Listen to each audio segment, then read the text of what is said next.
This is the Cato Daily Podcast for Tuesday, March 17th, 2020. I'm Caleb Brown. Amid a global pandemic, there are opportunities to both ease the movement of basic goods that people need during this difficult time and spread goodwill elsewhere around the globe. Cato's Simon Lester discusses the impact of the spreading coronavirus on international trade and the good and bad of the administration response thus far. In a moment when we have essentially a global pandemic of an infectious disease, and people need access to basic goods, particularly in countries where trade is not as robust as we might hope. What are some changes that you recommend immediately that would smooth the movement of goods to the people who need and want them? Well, one obvious place to look is that as part of the Trump administration's trade wars, we've imposed tariffs on medical products, on imports of medical products.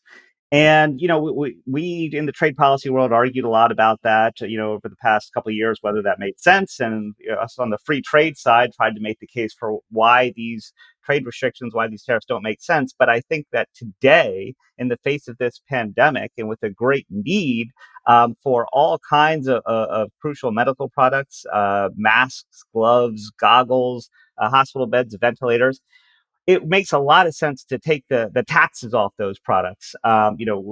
Clearly, we're only harming ourselves by making these products more expensive. What happened was we imposed these tariffs on imports from China, and China said, "Well, fine, we'll send them somewhere else."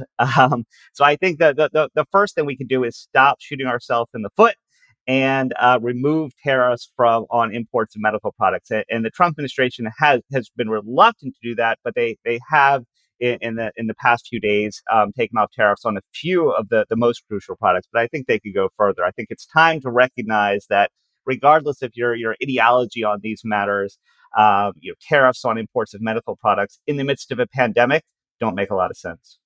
So, Peter Navarro, one of the president's trade advisors, has very particular views about essentially what functions trade ought to perform. And he has said that the United States doesn't have allies in a situation like this. What do you make of that comment? I think that the way the Trump administration has behaved on trade over the past couple of years, we have certainly aggravated a lot of our allies, and our alliances seem particularly weak. But I mean, that's, I think, a function of how the Trump administration has acted. I don't think it's anything inherent in a pandemic. Your Whether you have allies depends on how you behave and how you treat other countries. And so I think that there is room for working together with countries around the world to deal with this problem. I mean, I think we're seeing this pandemic go in waves, and certain countries are affected worse than others. And I think that the ones who are hurt now and were hurt first, we need to be helping them out. At the same time, as they go through and sort of reach the other side, they're going to have expertise that we can then learn from. And I think we have to put a lot of our other differences aside and put our trade wars and other conflicts on hold for now, and see if we can work together. I mean, you're seeing, I think, one of the most disastrous regions is Iran. And I mean, I understand how the relations with Iran are tense and full of conflict, and they have been for decades. But when you see mass graves in Iran, we think, isn't there a way that we can put things on hold and try to help Iran out? And if in 2 months it's the United States who's experiencing what Italy and others are experiencing right now, well, I would hope that others will then be in a position to help us when we need it. There has been a concern expressed by the G7 that the United States would try to, in some sense, monopolize the production of vaccines. That is, sign some sort of exclusive deal with potential producers of a vaccine if and when that occurs. And the G7 seems rather upset about that. There were some reports that Trump and the Trump administration met with a German company and was trying to get exclusive access to the vaccine they were working on. I'm still, I feel like we might be overstating what happened in that meeting, and I want to get the full facts first. But I do think that's a dangerous approach. This is not a situation where governments should compete with each other to get exclusive access for their citizens. I think rather all governments should work together to get as many companies as possible producing as many vaccines as possible. There's ways to compensate these people. I think we all agree that if somebody can produce a working vaccine, we want them to do it, and we'll give them some money for it.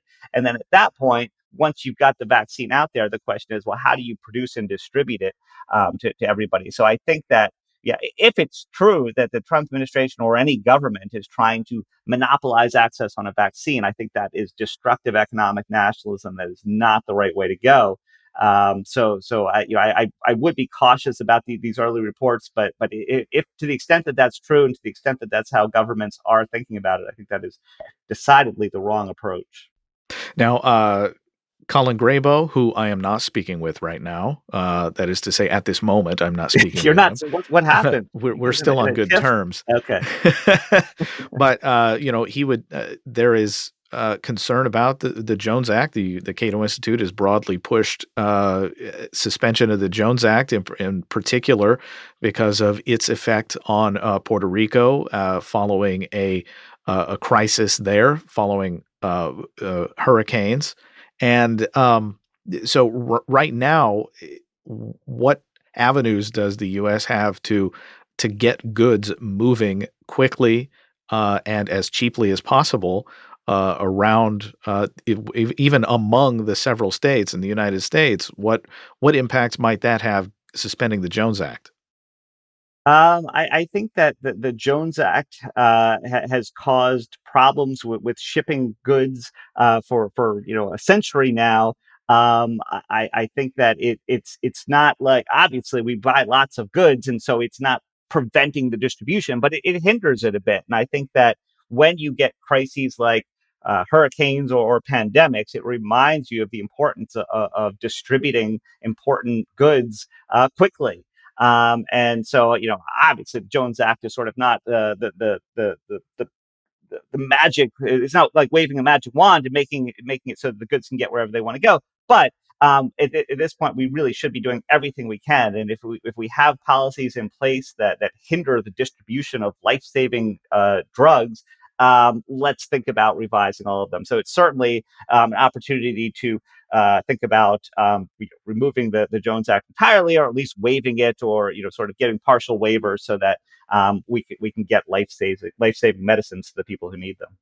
In this moment, when we have a pandemic sort of taking root, have has the administration, have members of Congress said anything about easing trade restrictions to get goods moving? So there have been, I mentioned the tariffs on China, and so we had tariffs of 10 or 25% on $5 billion of medical imports from China as a result of the U.S.-China trade wars. And so there have been some exemptions for products that were considered the most crucial. And this came out of the Trump administration, sort of acting on its own. So people are aware of this, and small changes have been made. I mean, we're still at the early stages. I mean, I think that as we go on, we might see other needs and deal with them. From what I've seen, most of the big congressional action has been supporting incomes of the millions of people who are suddenly going to be without a job because their industry was disrupted.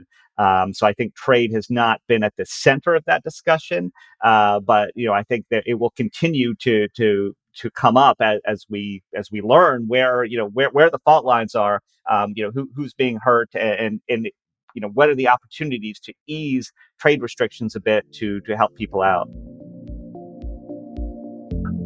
Simon Lester is a trade policy analyst at the Cato Institute. Subscribe to the Cato Daily Podcast wherever you please, and follow us on Twitter at Cato Podcast.